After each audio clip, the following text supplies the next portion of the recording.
The following may contain offensive language, adult humor, and or content that some viewers may find offensive. The views and opinions expressed by any one speaker does not explicitly or necessarily reflect or represent those of Mark Radulich or W2M Network. Please listen with caution, or don't listen at all. TV party tonight! What? TV party tonight! Oh, we got nothing better to do than watch TV and have a couple of brews. Don't want to talk about anything else. We don't want to know. We're dedicated To our favorite shows. Oh, my circuit! Everybody loves Hippo Toes. Scary dog! Pearson and Blurnsville. Futurama!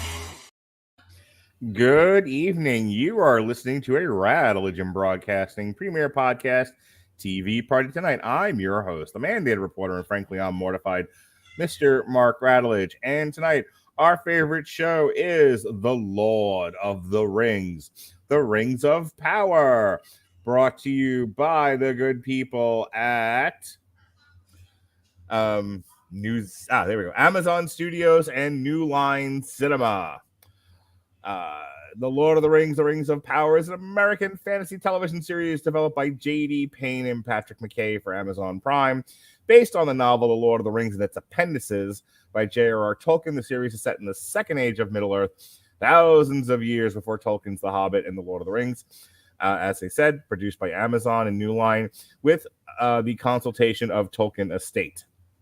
And joining me to talk about this is the only man left standing. We had like 92 people that wanted to do this, and by the end of it, there was Dave standing on top of the mountaintop with a flag in hand and his shirt torn and his ripply, muscly pecs sticking out of it. Never mind.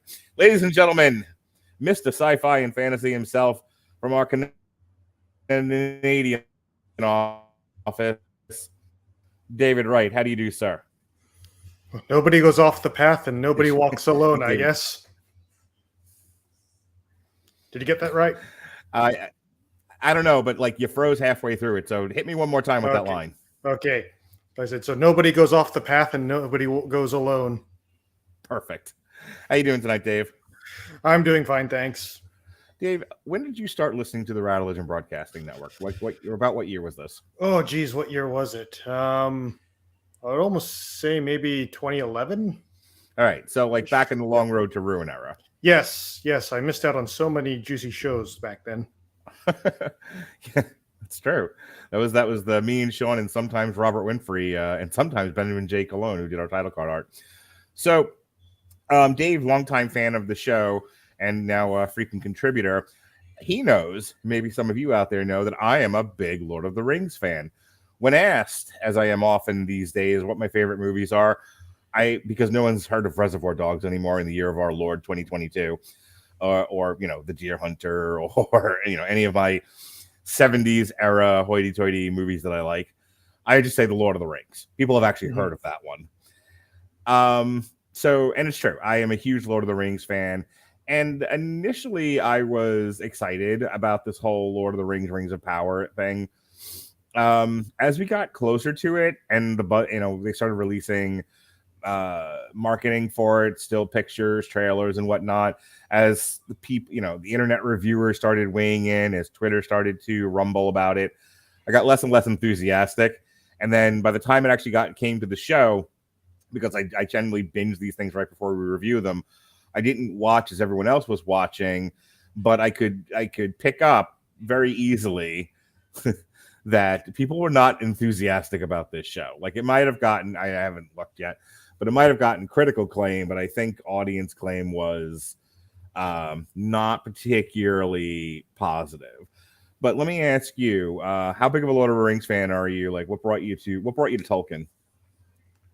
Well, my parents introduced me to Tolkien back in the day. Like my dad read us The Hobbit when we were kids, and then he read us Lord of the Rings. I think in the third grade, I read The Hobbit myself for my free reading book. So kind of after that, like I kind of knew of it, but I wasn't really big in the fandom or anything like that. Right. Yeah, and then of course when Peter Jackson's Lord of the Rings came out, I think actually it was Andrew, our friend, who lent me his copy of The Fellowship on DVD. I didn't go see it in theaters, and Well, I you didn't. regretted that decision once I put the DVD on, because this was just like, holy smokes, this must have been Yeah. what it was like seeing Star Wars back when it first came out. Just a So, whole new level of filmmaking. Needless to So- say, I did go to the Two Towers and Return of the King, and I should hope so, man. yes, my penance. I was a child the first time I saw the Rankin and Bass Return of the King that was that aired Yeah. on television. Yeah, I saw The Hobbit back. Yeah. That we had that on VHS somewhere, and we did eventually see the Return of the King. They did. Yep. I saw Return of the King first. Gave me nightmares for the length and breadth of my childhood. Between the orcs yelling, "You're just a hobbit," with the spit coming out of his mouth, and then Gollum and all of that with more spit coming out of it. Rankin and Bass, very popular, very much into spit in the mouth.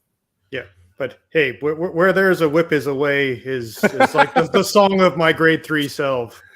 Where there's a whip, there's a way. Just ask any person in the BDSM community. Yes, we don't want to go to war today, but the Lord of the Lash says nay, nay, nay. nay. We're gonna march all day, all day, all day. Maybe that should be the theme song of the Radulich Broadcasting. Maybe go work on changing the theme now. I did watch The Hobbit Put eventually. on the soundboard. I also watched the other one that combines the Fellowship of the Ring. It's the Ralph Bakshi yeah, version. yeah. Well, that fucking ends with the very end of the Two Towers rather suddenly. It's like they have that battle with the orcs, and then it was like, and then they got rid of the ring. The end. Nope, that's not how this goes. So I remember that I saw all three of these movies in the theater opening night. Fellowship of the Ring. My friends and I were all like Dungeons and Dragons players, fantasy fans, typical nerds. We like sci-fi, we like fantasy, big Tolkien fans, all of that. And so when Peter Jackson did his Lord of the Rings trilogy, we saw Fellowship of the Ring opening night.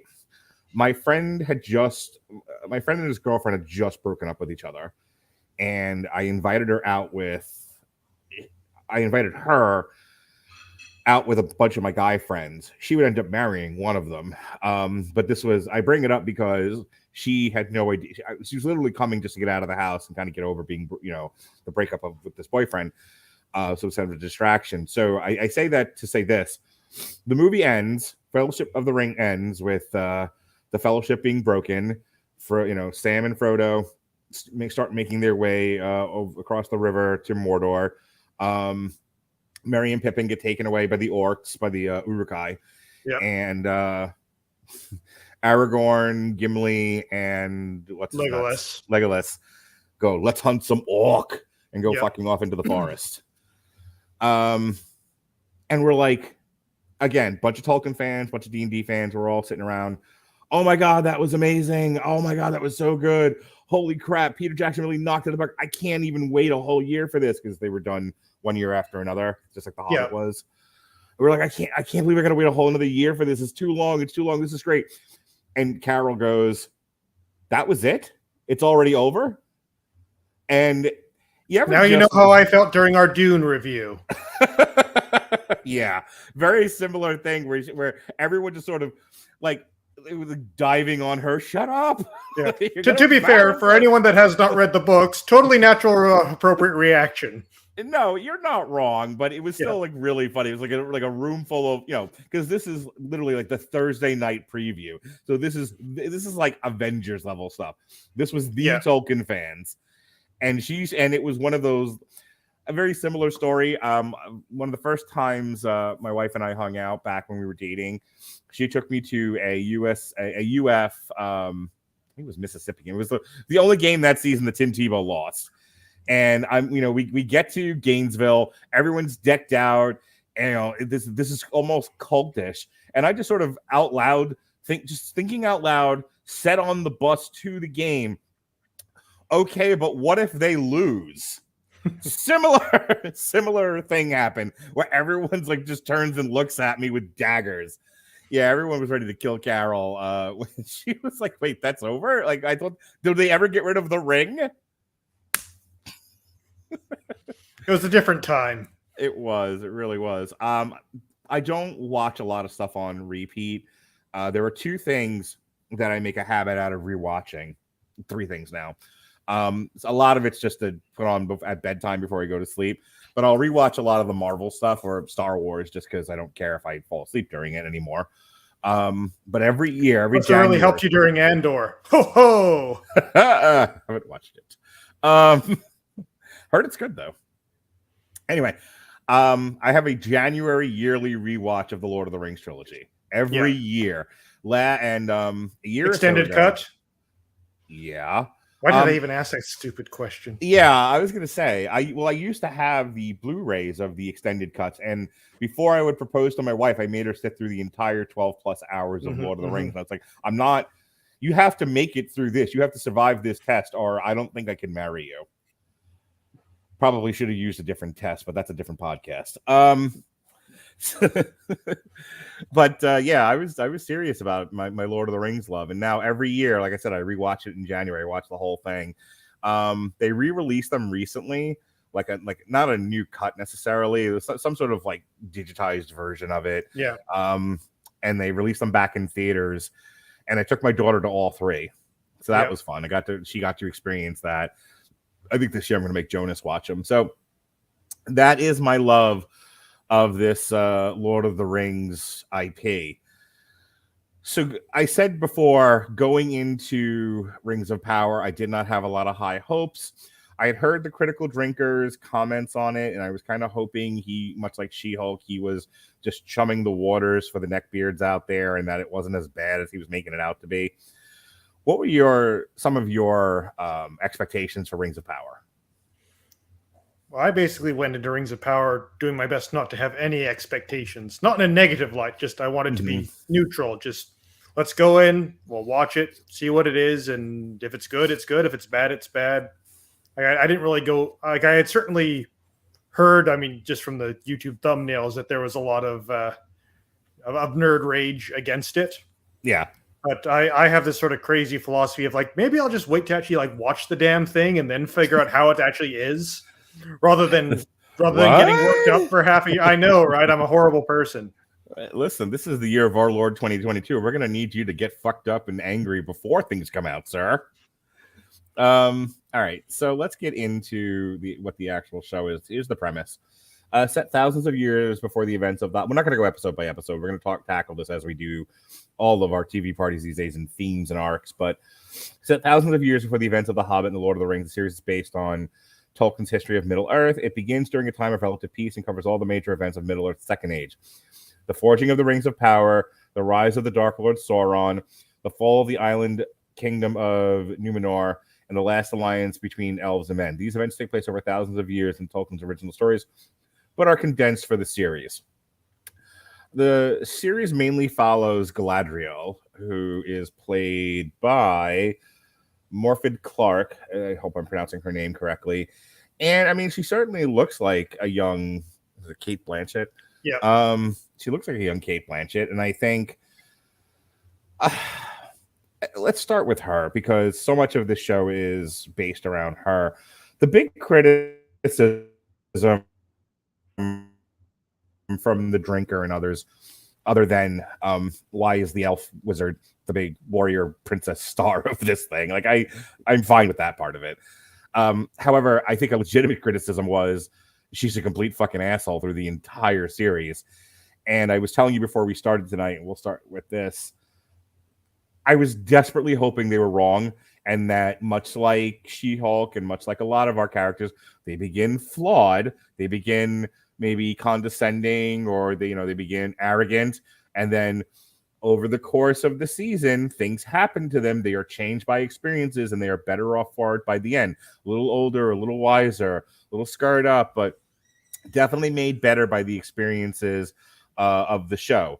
And Galadriel goes from episode 1 to episode 8 completely unchanged, the near as I can tell. It is not an arc so much as it is a straight line. She's insufferable. They seem to confuse badass and tough and all of that with pig-headed. Boy, are they not the same thing. And if that's your starting point, that's fine. But then you have to be not pig-headed. by the end of it, and she's just as big of a dick at the end of this show, at the end of the 8 episodes at least, because this is renewed for a second season, as she is at the beginning. And it's one of the many things that made this a difficult watch, because I kept waiting for her to be humbled by her experiences, but nope, she's an insufferable twat all 8 episodes, and I just don't understand why, Dave. Yeah, well, the thing that bothers me, I think, more than having a character that doesn't have flaws is you have a flawed character, but the script never acknowledges it. Yeah. Like in the very first episode, she's taken what's left of her squad up into the far north to find Sauron's last castle or whatever. And one of them basically collapses due to exhaustion or cold or whatever. And she's like, leave him. We need to keep going. And we're supposed to think that she's the good one for making that choice. Right. You know, like if all the others have been like, Galadriel, what the heck?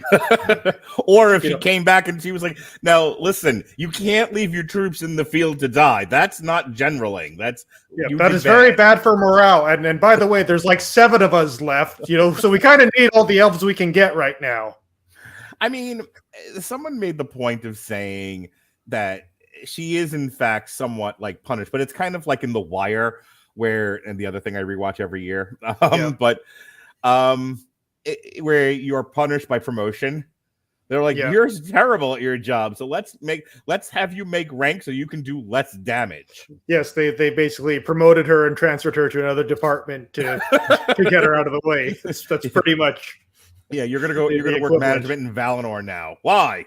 Because we can't have you in the field. You're terrible.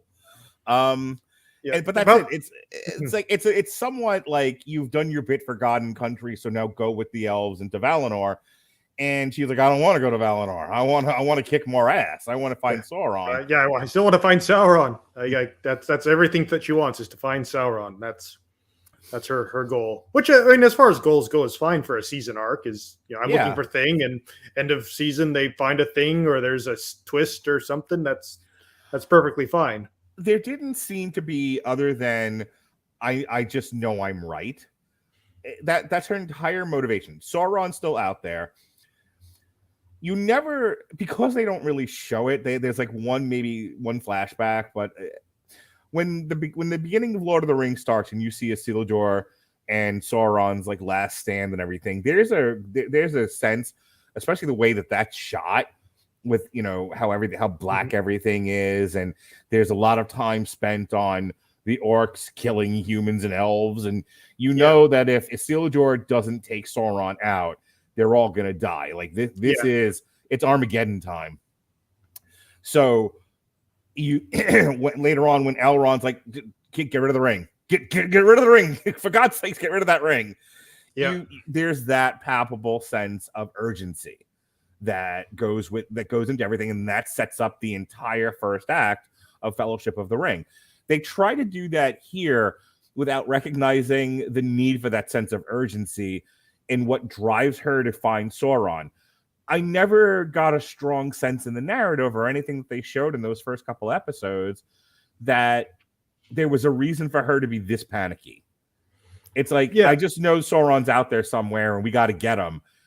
And everyone's like, it's fucking peaceful out here. There's no sign of Sauron. Everything's fine. Shut up, woman. And she's like, no, I have the sight. I have the third eye, man. And that's kind of all there is. It's not like, you know, there was talk in the Lord of the Rings of, the men of Rohan, they're starting to rise up. Oh shit, there's some stuff going on with Saruman. Like, there's whispers in the wind. Like, there was a palpable sense that things are getting bad out there.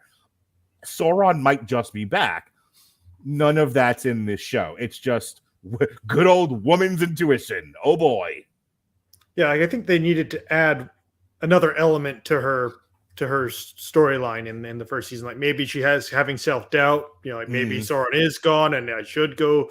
And then right at the end, she gets the evidence that no, he's still around. And, just when I was about to get out, they keep bringing me back in, or something like that. Or she needs to learn, or maybe nightmare, or like the whole Mount Doom going off there. Like maybe do the reveal of what the symbol Sauron has left behind actually means, which I actually thought was a clever reveal. It's just maybe if they'd done that later in the season, that would have paid off. I mean, then what do you do with Galadriel for that time? Like maybe she could have had a, maybe don't do everything by yourself. Have friends that you can rely on to help you. That I mean, it's not an original thing, but it's something.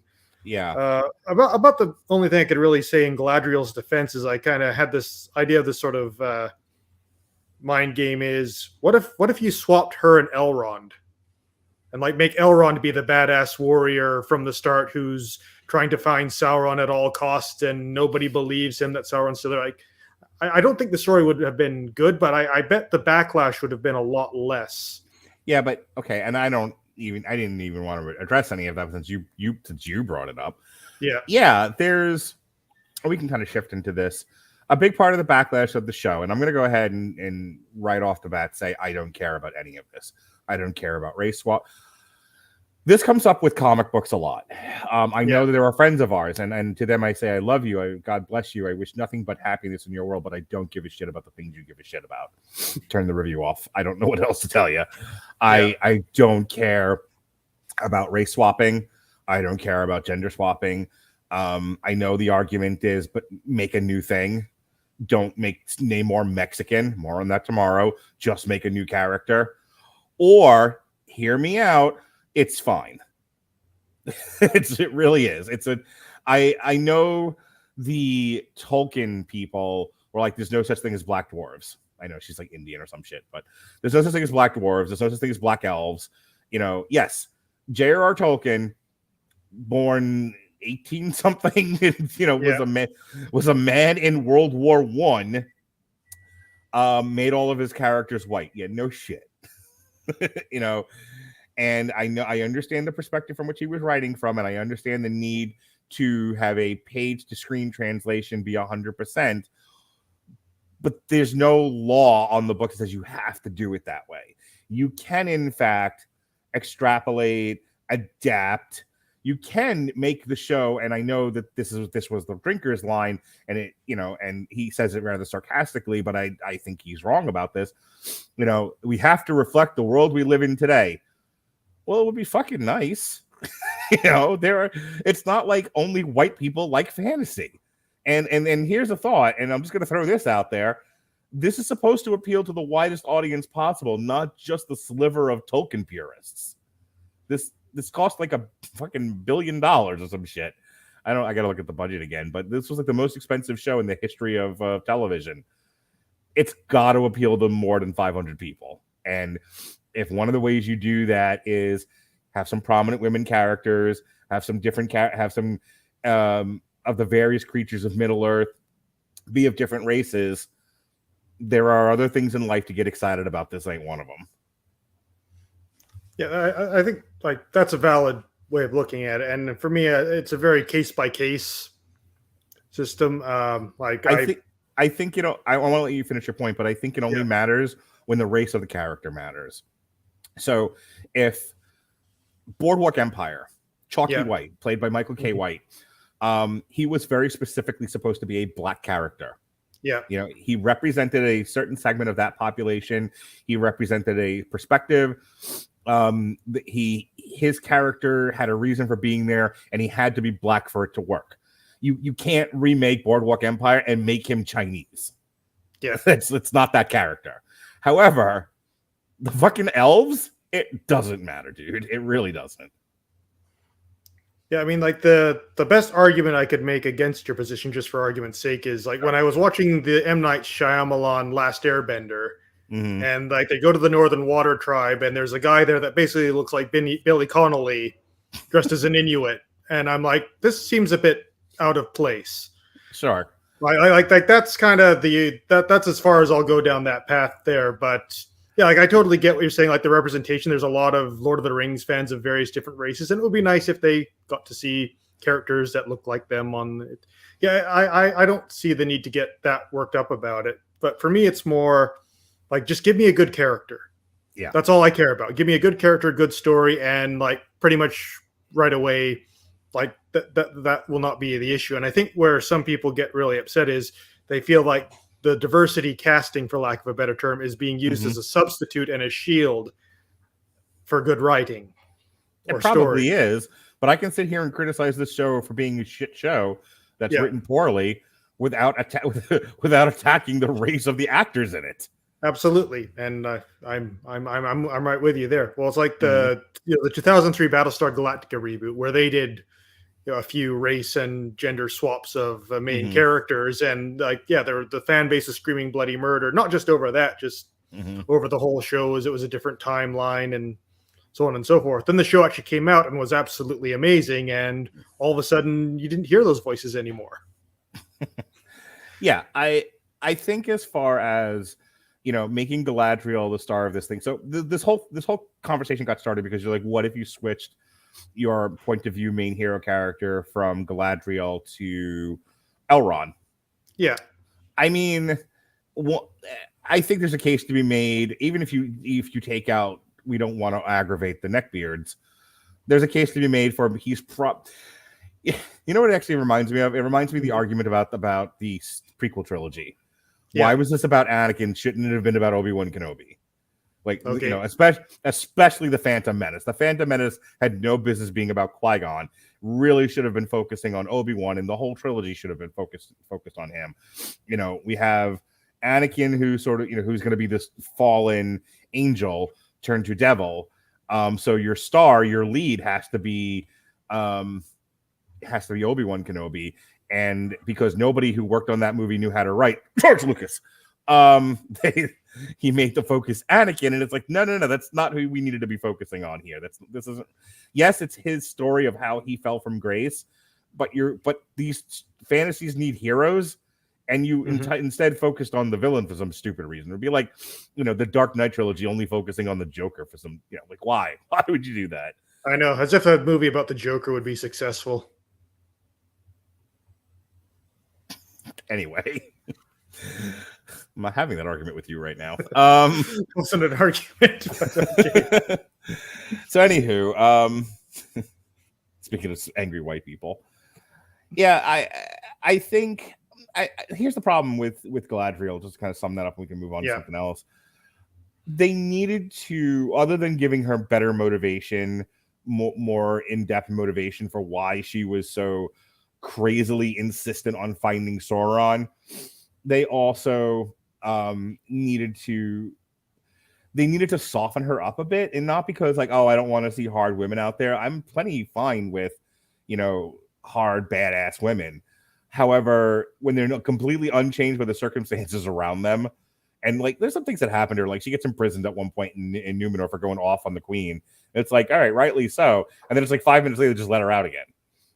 Completely and like never. Everyone around her. What's really funny is that she's presented as this character who's just a complete asshole, but everyone in the show acknowledges she's an asshole, and they're all just kind of like, Galadriel, please stop.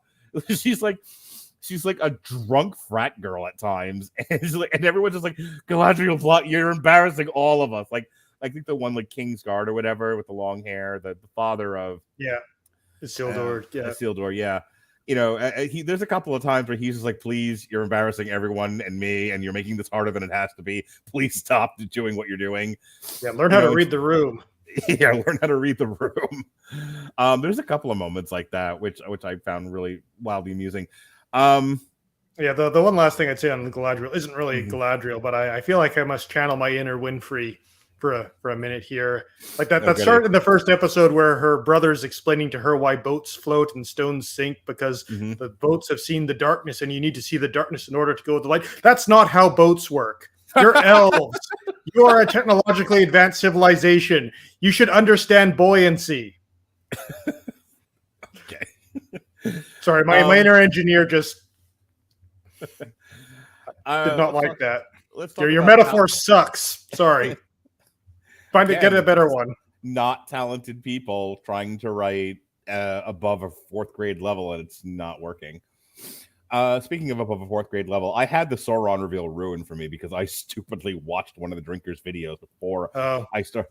I watched 1 or 2 episodes of this, and then I was like, oh, I want to watch one of the drinker videos to see kind of what he thought about in the beginning. and immediately went into spoilers. Oh, Halbrand is Sauron, but his whole take on it was they telegraphed it from the start. Were you one of those people? Did you know like almost immediately? Like, yeah, that's Sauron. No, that one I didn't have spoiled for me. It was a bit of a strange reveal. Well, I guess that's what I was asking. Were you surprised at all? Yeah. Well, for me, a good reveal is one where, like, once you have the reveal, you're like, "Whoa, I didn't see that coming." And then when you think back to everything before, it's like, "Why didn't I see that coming?" Mm-hmm. Yeah, like Hot Fuzz, right? When they reveal what's really going on in the village, and you're like, "Oh, wait a minute! All this comic relief stuff was actually the real motivation for the story." And when you watch the movie again, you're like, "I totally see how it all fits together." Okay. That's like one of the most brilliant mystery films I think I've ever seen, even though it's a comedy. But well, I mean, one of the most brilliant mysteries ever written, it's also a comedy, it's Clue the movie. Yes. And and again, it's all there, it's all in the movie, but when Tim Curry is running around and explaining everything, you're like, oh, I missed that detail. I missed that. Yeah, a lot of what you're saying. But I go back to like the Sauron thing. When you look back on the show, were there any clues that was him? Because again, the argument, the negative criticism is that it was way telegraphed. Yeah, I mean that one it did miss me. Like like the one thing I like at the end is she said like, "Well, you saved me from the oceans." Like, did I save you or did you save me? I'm like, okay, that kind of tracks. But like the bit where like he goes to Numenor, it's like, I want to become a smith and just spend the rest of my life in Numenor. It's like, this doesn't really sound like the machinations of a Dark Lord. I like that.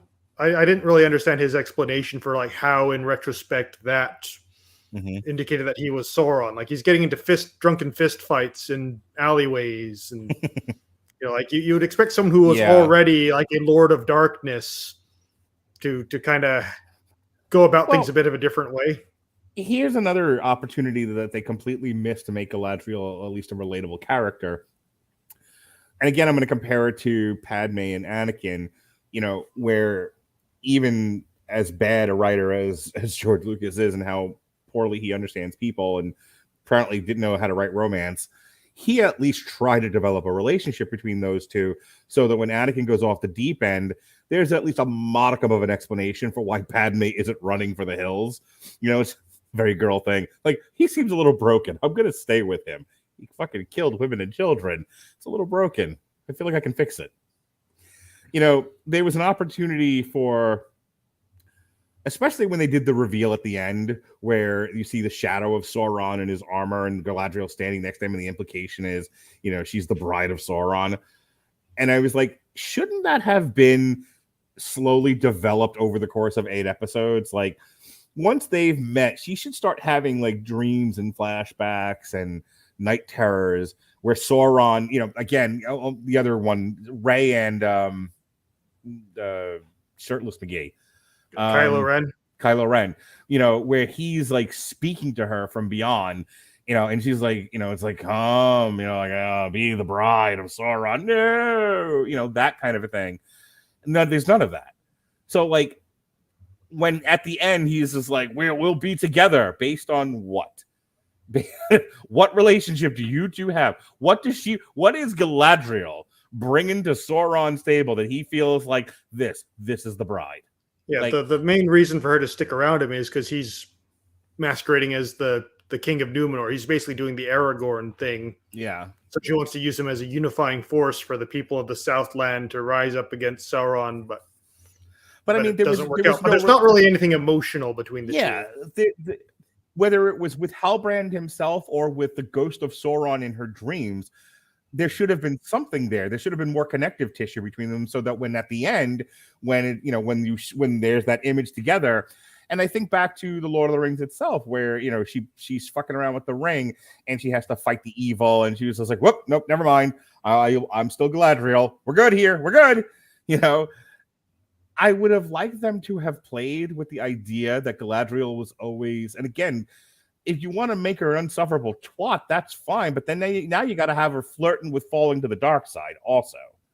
And and Halbrand should have been that guy, constantly like, instead of her being an asshole, she should be wanting to do the right thing, and he should be always like, let's cut a corner here.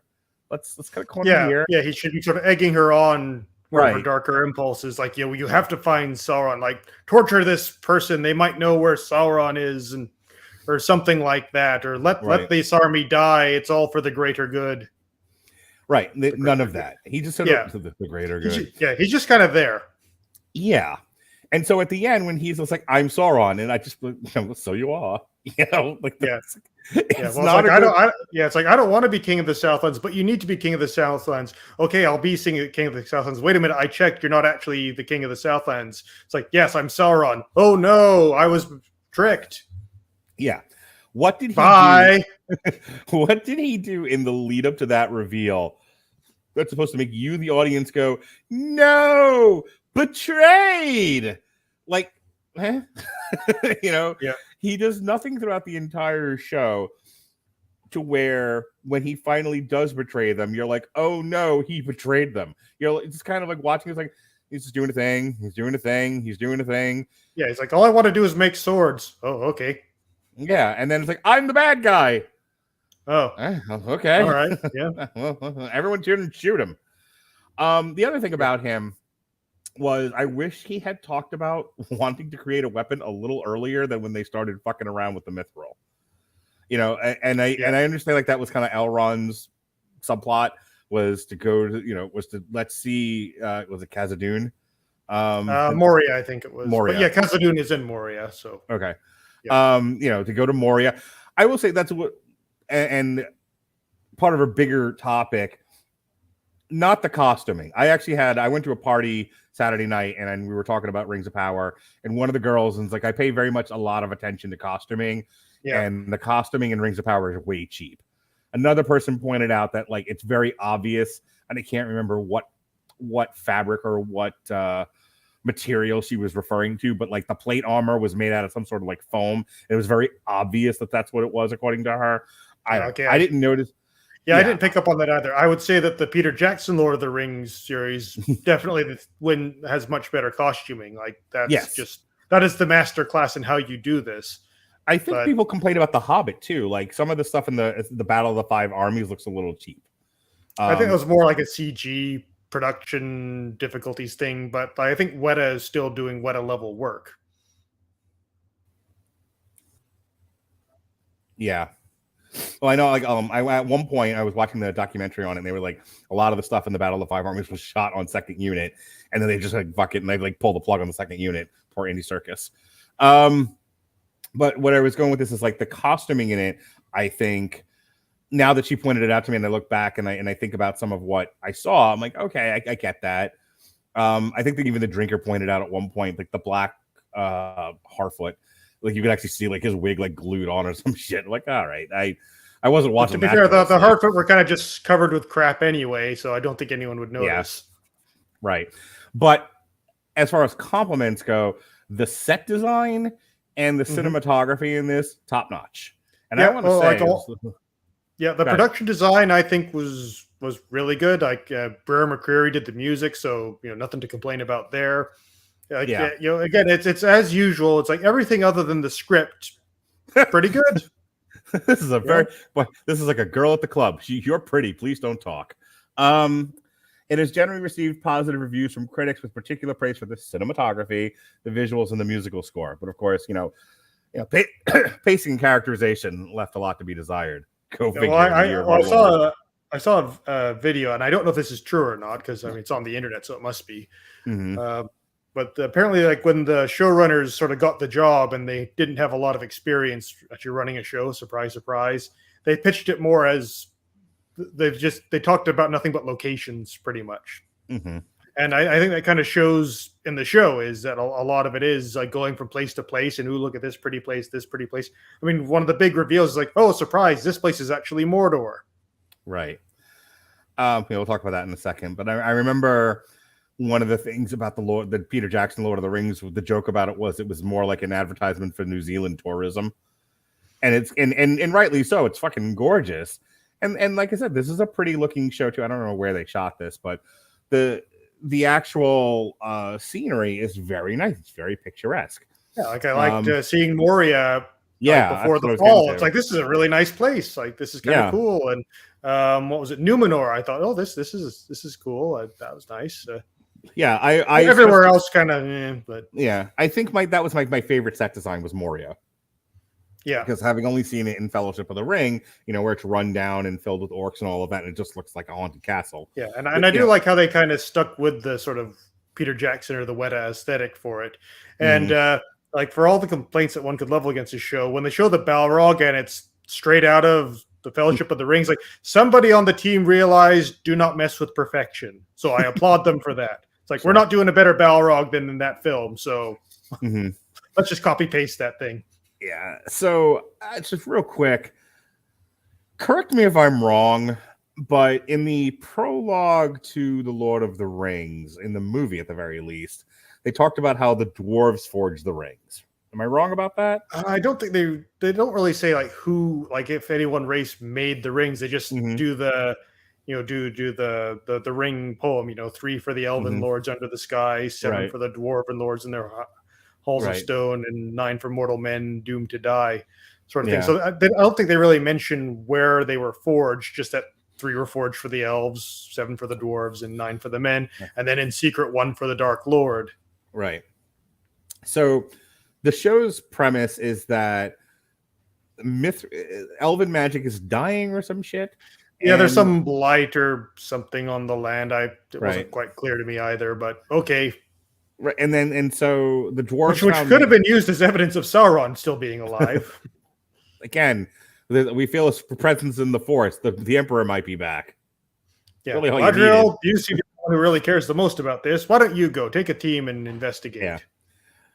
So Elrond is sent off to go find something that might cure the problem with the elven magic, and he and what's his nuts, the redheaded dwarf, Durin. Yes, Durin. I'm a big Lord of the Rings fan. What are the characters? What's his nuts in that guy?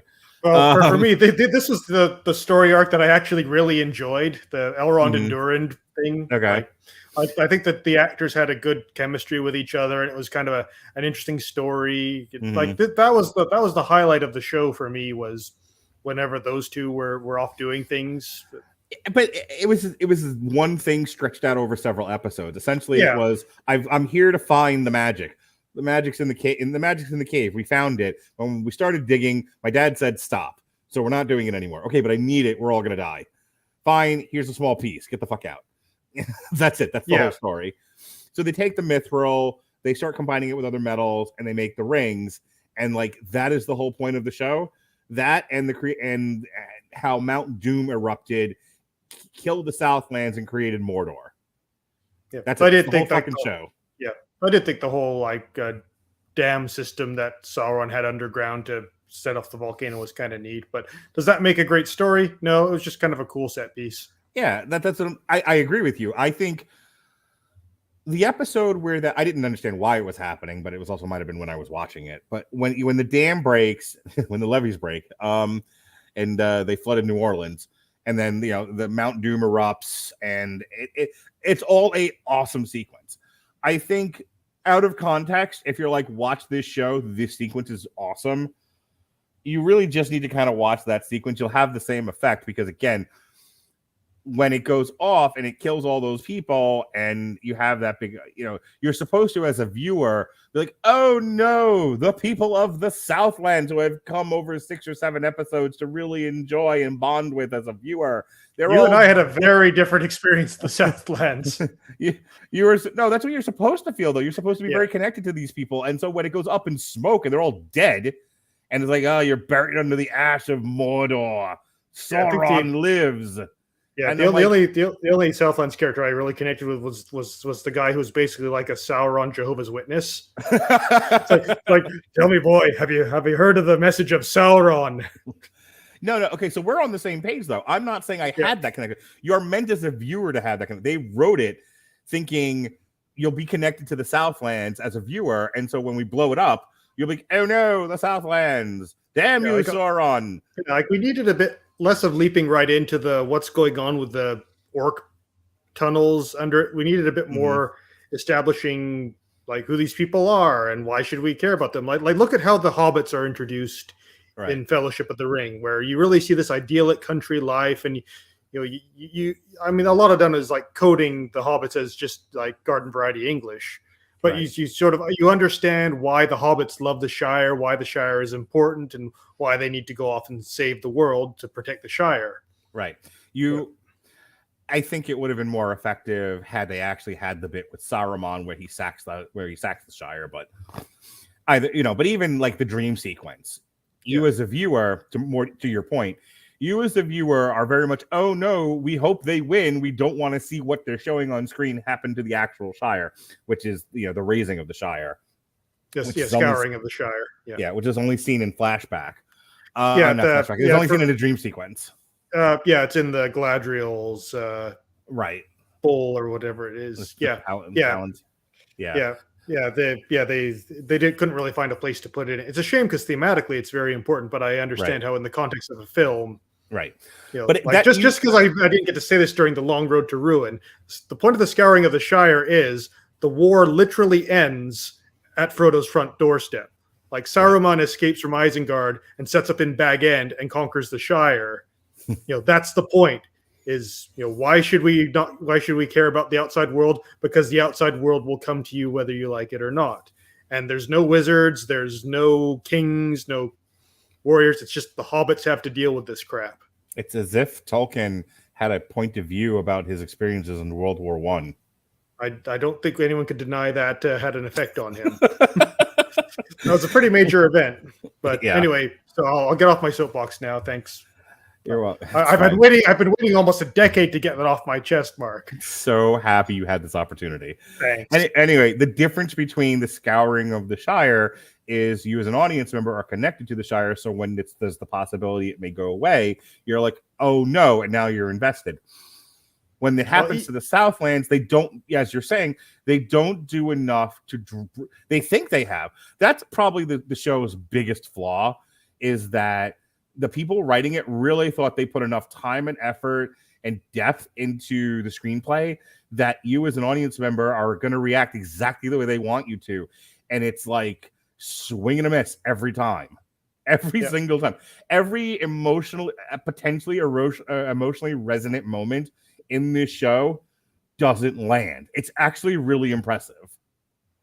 Yeah, like I would say, like, it's not so much that this is it's not like a badly written show. It's just a very malely written show. It's kind of like watching someone try and make a show who's never written a show before. Like, they're trying, and they understand that these are the things that are in shows, right? But they don't really there doesn't really seem to be any more of that sort of like in-depth sort of like, this is how you write a character arc. Yeah, I say this a lot, well, especially with these television reviews. And in their defense, like, I think Bezos was also, since he was paying so much money, he had lots of notes, and I don't think he was terribly insightful as a writer.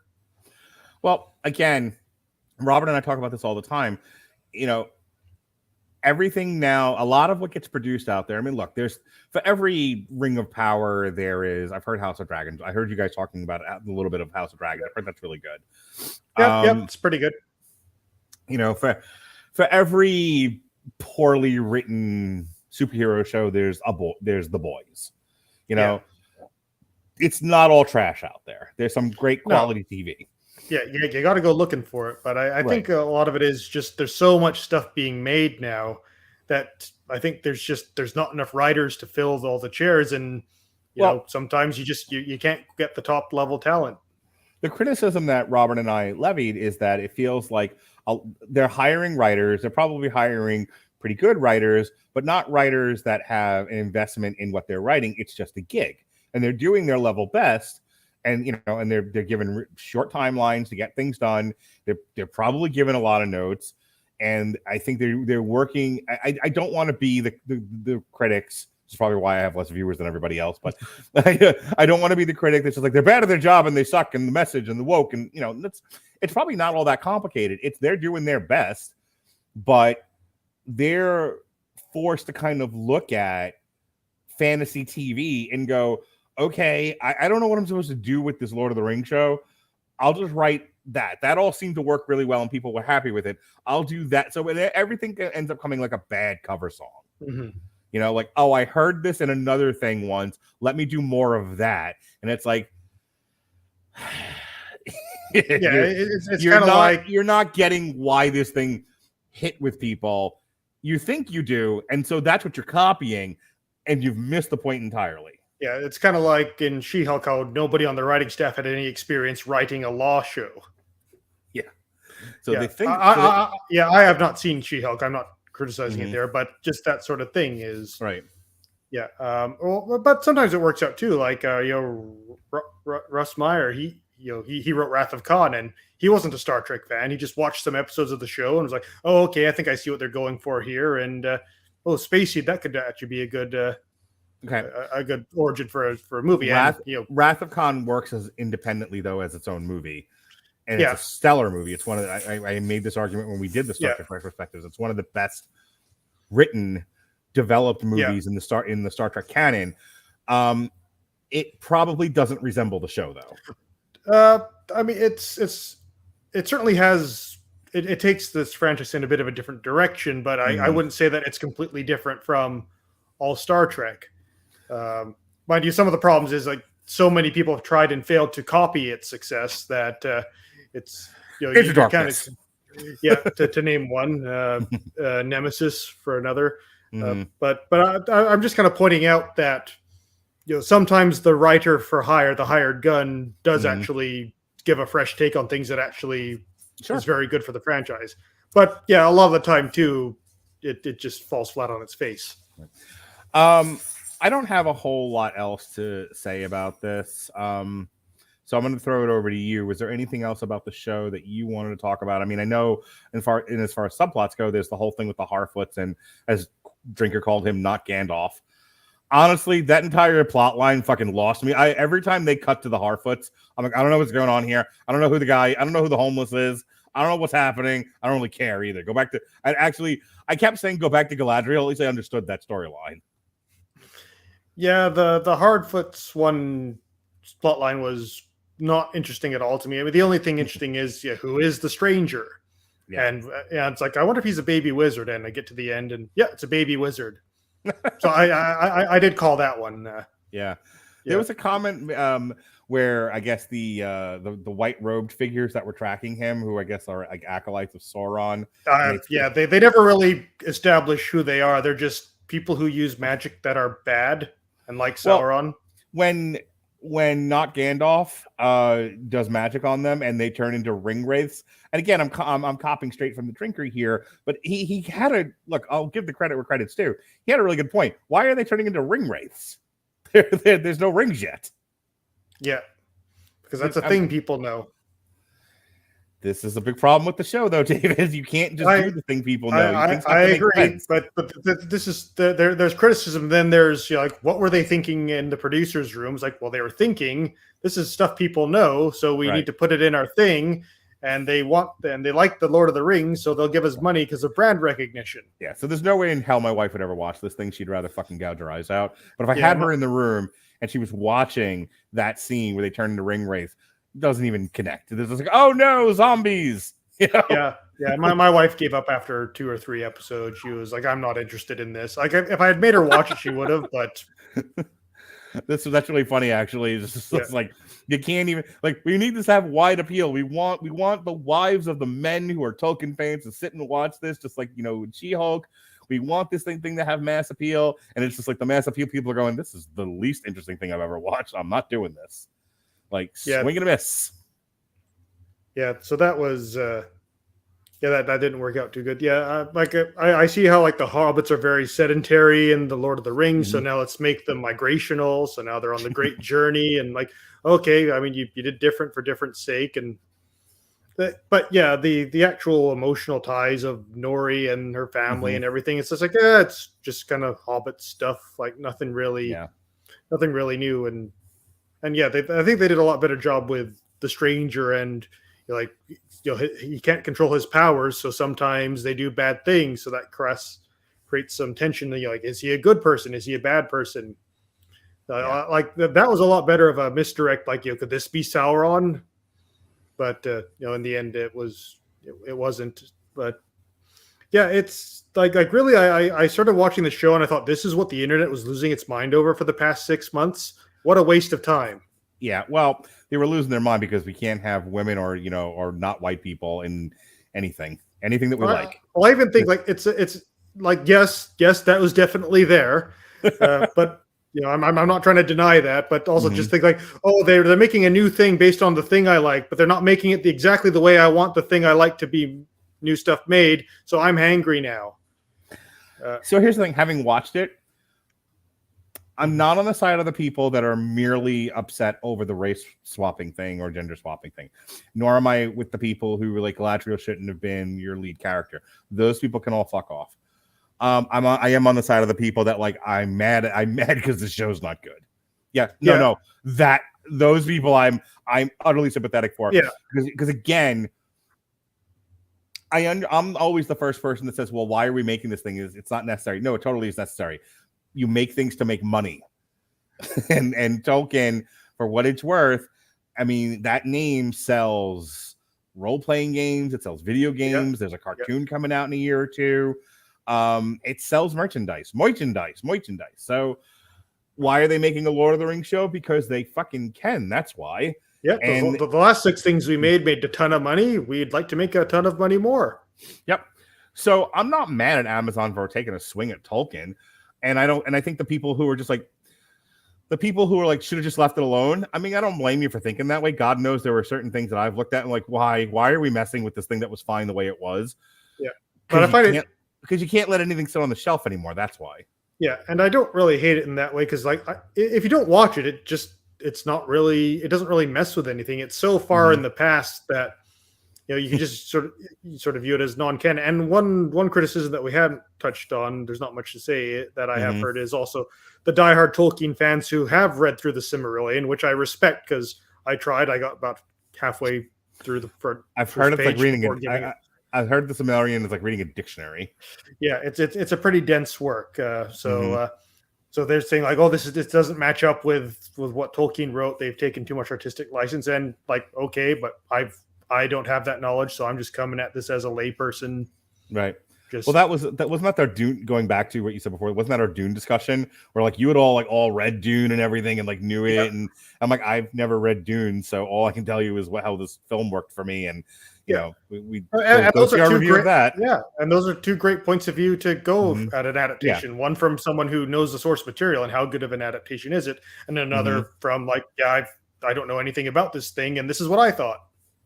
Yeah, I recently reposted the Jason Bourne stuff, and that was one of Robert's things. It's like he read the Jason Bourne books and was just mad at the movies because they were not enough of a page-to-screen adaptation.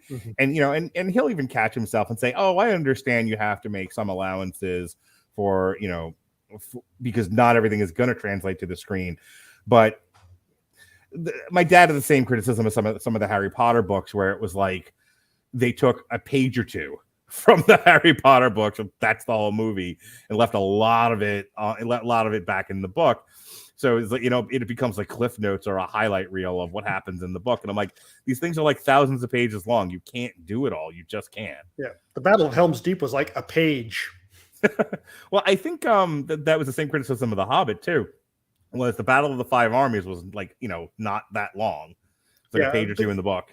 Yeah, with The Hobbit, it's a bit different in that they just didn't have enough book to make 3 movies of, but I think the studio wanted 3 movies because that's what we did with Lord of the Rings, and that made us a ton of money. It's also why we had to split the last Hunger Games book into 2 movies, and we had to split the last Twilight book into 2 movies, and this was a thing. I think if they just did The Hobbit as a two-part movies, or actually if they did The Hobbit as a Amazon series or a streaming show, that would have worked a lot better, I think.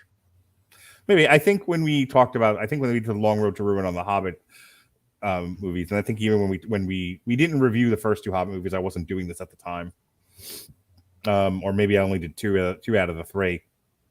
But I remember there was at least one discussion of how the Hobbit probably didn't need to be 3 movies, 2 at best. Yeah. But the Battle of the Five Armies didn't need its own movie. I think I was trying to fix it at the time, and I was like, you could do it. You had to do this, and this, and then you have a movie there. But yeah, it doesn't matter. Yeah, it's tricky. Like all I'd really say, my big thought on The Hobbit was apparently like Peter Jackson was brought in at the 11th hour. It was a troubled production, so that was basically Peter Jackson doing a rush job by the seat of his pants. And to his credit, that's actually pretty decent films that turned out for given that situation. So I like the Hobbit movies. They're fun. I mean, they're not as good as they're not anywhere close to even good as the Lord of the Rings, but what is? all right. and best dragon on film, By which is all I really wanted. Yes, the Martin Freeman, Benedict Cumberbatch stuff. When I saw Fellowship of the Rings and they did the Smaug firework, I'm like, I want to see these people do like a full on dragon, and I got my wish, and it was awesome. I was not disappointed. So that exchange of dialogue where Martin Freeman, God bless him, and he's just like Battle Rider, and Benedict Cumberbatch, lovely titles. It's so good. They have that is a great exchange of dialogue. That little scene there makes the whole thing worth it. Anything else about Rings of Power? Because if not, we're gonna fire flaming arrows into the boat that doesn't look into the darkness and be done with this. Yeah, we haven't covered everything, but we don't care. Like it's like we had the elf with the orcs character that we thought might have been Sauron, but no, like there's not really much there. It's almost that entire the black elf and that entire like escape from the prison camp thing I felt like was created because they didn't have enough story. Yeah, I mean it was more interesting than him and the human woman love story thing and her idiot kid whatever, but it's like again, as we said before, like it's not a bad show, it's not a good show, it's just a meh show, and those are the hardest things to review. Like it's a 5 out of 10 as 5 out of 10 as a 5 out of 10 can be. I'll conclude by saying this, and I said this to you when we started up tonight. Part of the reason why I gave up doing television reviews was I got tired of watching something just to review it and not really enjoying it or not having a lot to talk about. Here, there's a discussion to be. I'm not sorry that I watched it. I wanted to watch it anyway as a Lord of the Rings fan. I'm not sorry we talked about it. I like talking to you. I was glad you of the million people that wanted to be on the show tonight, that you were the last one standing. Yeah, I thought there'd be more people here. This was a big one. But, okay. It's the timing is everything. But I think the discussion was more around the criticism of this. Because if you take out the sort of the internet outrage, you take out the YouTube videos slamming this thing, you take out the sort of where we are in criticism culture, all that's left is the show, and the show itself doesn't warrant an hour-long discussion. We could have wrapped this into, if we just talked about craft, after you praise the cinematography and the set design, there's nothing else to talk about other than the poor writing, and I can't do 40 minutes of this show sucks and the writing is terrible. Here's why. I mean, we somehow managed to do it, but if you go back and peel out all the stuff we did about sort of secondary criticism, criticizing the criticizers, we didn't do that much of a craft discussion here. And I'm not one to, I know Alexis likes to break things down episode by episode, plot point by plot point, but we've done that before, and it just becomes, and then this happened. What do you think of it? It's fine. And this happened. Having done that with the Metal Hammer of Doom, what do you think of this song? It's fine. No. We're good. And that's a wrap. All right, folks. That is a wrap. That is our review, such as it was, of the Lord of the Rings, the Rings of Power. Solidly meh. Tomorrow, we've got David's going to be back along with Alexis Hana and myself and Rob Winfrey. Going to be a really long show because unlike this show, there is a lot to talk about. I don't care what Robert Winfrey says. There's a lot to discuss with Black Panther 2, Wakanda Forever. It's probably going to be, we haven't done a 3-hour Damn You Hollywood in a while. I think this one's going to be close, if not the entire 3 hours. It's going to be at least 2.5, because there's a lot to discuss even before we get into the craft review, with just in and of itself, the discussion of whether or not they should have recasted Black Panther. Plus, we're going to, it's the end of phase 4. So we're going to spend some time during the money discussing the good, the bad, and the why of phase 4. And then, of course, the critical review. So get ready for that. Tune in tomorrow. David will be back. Alexis will be there. Robert will be there. And they'll all be trying to calm everyone down and have a civil discussion. So tomorrow, Wakanda Forever, Black Panther. Wednesday, I got a double header for you. It was supposed to be last week, but I was on a date, so I moved it to Wednesday. With myself and Jason Teasley at noon doing a triple feature for Grindhouse, which was Death Proof and Planet Terror, and then the fake trailer that got turned into a real movie, starring Rucker Hauer, Hobo with a Shotgun. And then in the evening time, myself and Jesse Starcher will be reviewing season 4 of The Wire, which focused on edumacation. On Thursday, 3 Times a Charm. This is now the 3rd time we've rescheduled this. Hopefully we'll actually get it done. It's a documentary series from Michael Pollan, How to Change Your Mind. We'll talk about that at noon. And then in the evening time, it's a week late, but that's okay. It's our yearly tradition around Veterans Day. Myself and Andrew Graham doing our Veterans Day special. This year is a triple feature featuring Full Metal Jacket, The Outpost, and Hamburger Hill. On Friday, Saturday, and Sunday, back in the olden times, we did a series where we compared. It was sort of the predecessor to Comic Strip. We dedicated an entire month to Alan Moore. Do you remember this? Do you remember Alan Moore month? Ooh, no, actually. Okay, It's been a while. Me and Jesse, we would occasionally do some really fun stuff in the old Blog Talk Radio era. And one month I just decided that we should dedicate an entire month of podcast to Alan Moore. So we did 4, and we compared the movie to the book.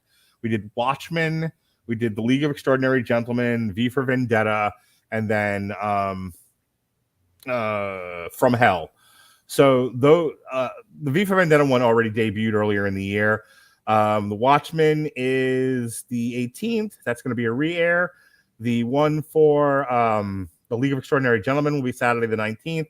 And then Sunday is From Hell. So give those a listen. Those were fun shows when we did them.